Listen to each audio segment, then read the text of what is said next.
حضرت ابن عمر رضی اللہ تعالی عنہ ہیں، اور اس حدیث کو علامہ البانی نے فرمایا کہ حدیث کے 49 درجات ہیں، 49 فرمایا 49 درجات میں سے یہ حدیث حسن کے درجے میں آتی ہے۔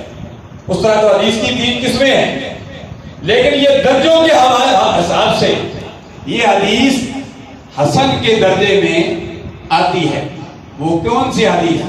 ابن عمر رضی اللہ تعالیٰ عنہ فرماتے ہیں، اللہ کے پیارے حبیب علیہ تحیت و ثنا نے فرمایا ثلاث مہلکات، فرمایا سن لو غور سے سن لو، 3 چیزیں جو تمہیں ہلاکت میں ڈال دیں گی، 3 چیزیں تمہیں ہلاکت میں ڈال دیں گی، ان سے بچو۔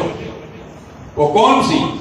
امام الانبیاء علیہ تحیت و ثنا نے فرمایا پہلی چیز ہے لالچ۔ فرمایا لالچ یہ مشہور مقولہ بھی ہے، لالچ بری بلا ہے۔ فرمایا لالچ تمہیں ہلاکت میں ڈال دے گی، ضرورت سے زیادہ لالچ مت کرو، ضرورت سے زیادہ مال دنیا میں مت اکٹھا کرو۔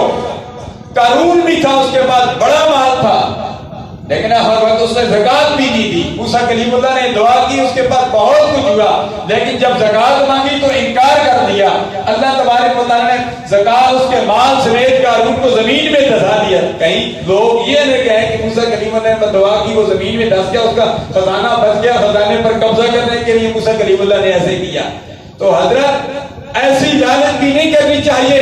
انسان کہ میں کماتا رہوں، اکٹھا کرتا رہوں، ایک وقت آئے گا انسان کو، مقدر والے کو بھی کفن کے 3 کپڑے ملیں گے۔